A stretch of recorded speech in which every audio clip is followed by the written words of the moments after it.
Hi friends, it's Adrienne Gold Davis, the host of Rise and Shine, and I'm here to let you know that next week we are launching a brand new season. It's season 20 of this podcast. And this season, we're going to investigate the perseverance that we've inherited from our Jewish matriarchs.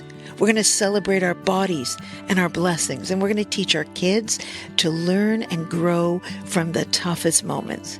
Now, since we're about to launch a new season, it seemed fitting to run an episode this week about another kind of beginning, Tu B'Shvat. It's the holiday that celebrates the new year for the trees. Tu B'Shvat begins next Wednesday, January the 24th, the very same day that we begin releasing the new season of Rise and Shine. So it seemed fitting to offer you an episode on this topic. Enjoy!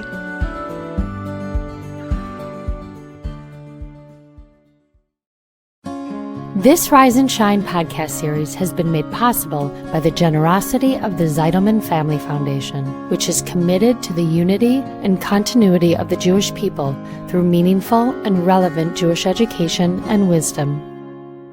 It is a tree of life for those who hold fast to it, and those who uphold it are happy. Its ways are pleasant, all of its paths peaceful. Return us to you, God, so that we shall return. Renew our days as of old. This is Rise and Shine, a podcast that offers timeless wisdom and uplifting meditations to fill your heart, feed your soul, and start your day on a positive note. Here is Adrienne Gold Davis. Last week, I had to do something I've been putting off for years, and that was to call an arborist to prune away a tree in my backyard that is likely more than 70, 80 years old. Its trunk is so thick and so gnarled that you can't wrap your arms around it even if you're a giant, and its branches are thick as full tree trunks. So, removing these two problematic branches was like taking down two full trees, and it was going to cost thousands and thousands of dollars, cash, I might add, because that's what he wanted. So I grudgingly went to the bank, and I withdrew all of the money I had carefully saved over the last year, and I carried it home, resentful. I mean, really? Tree pruning costs $3,800? In an era of electric saws? Who's ripping me off?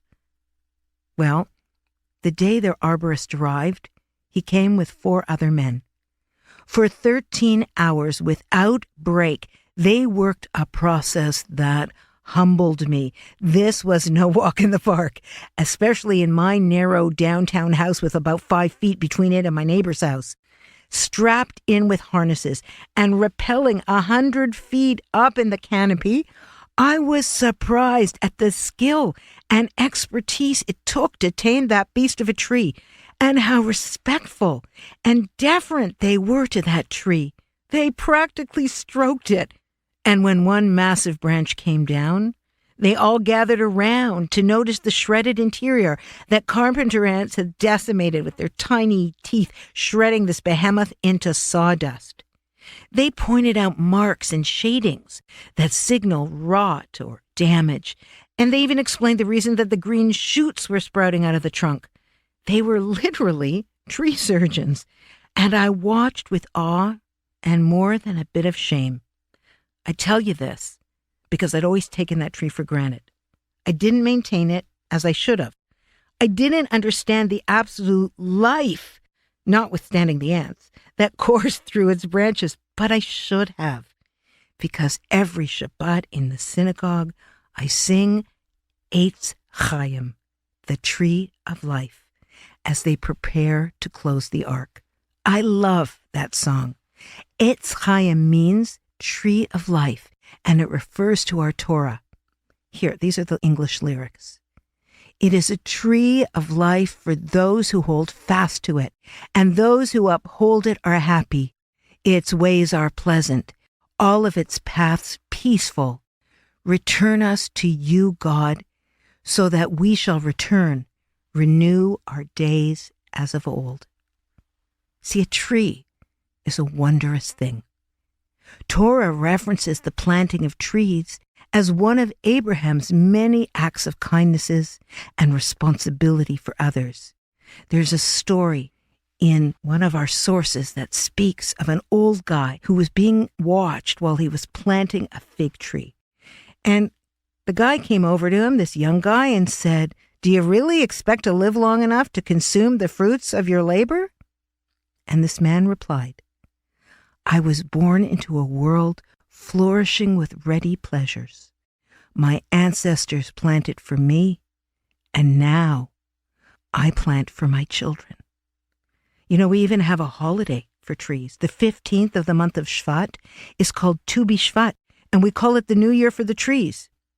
Stephen Arnoff writes that a tree stood in the very center of the first human moral dilemma when Adam and Eve ate of the tree of knowledge.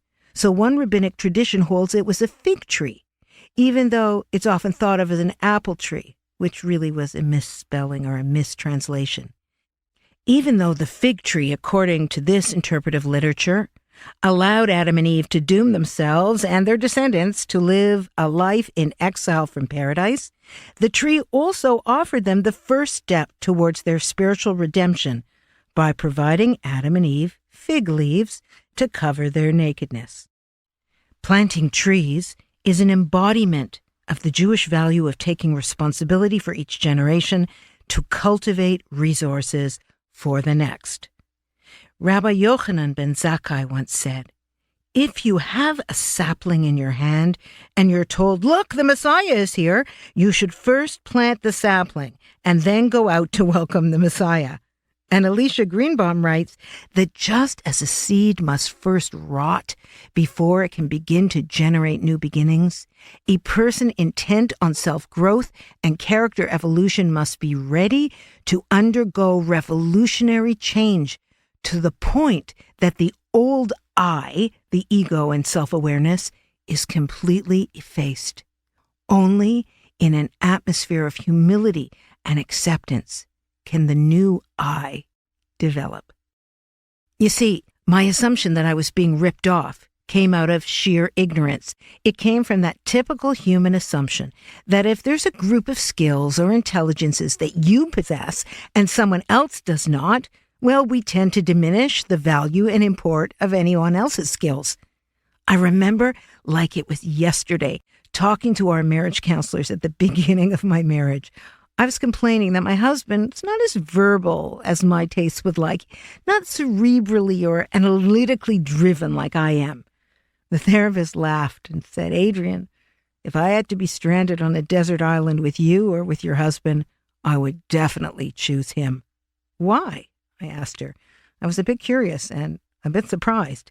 "Because," she said, "you could philosophize about our situation brilliantly. You could write an essay or even give a speech about it and how it impacts us. But your husband, he could get us off the island." Well, that was true. And so could that arborist. His grace and his agility was part mountaineer and part high wire act. And his calm approach to saving that tree showed a spiritual acuity that I clearly lack. While we know that all human beings are intricately connected, this man was able to extend his concentric circles of love to every living thing on earth. Trees are integral to the world. God tells us this, and you don't have to be a so-called tree hugger to get it. This week, can you examine where you might diminish someone's worth vis-a-vis their skill set, and where that skill set is something you don't possess or even think is worth possessing? Because when you watch someone in their flow while they're doing their thing, that thing that you perhaps thought had no value, you begin to see how many branches are part of the majesty of human abilities. It took an arborist to show me how I clearly could not see the forest for the trees.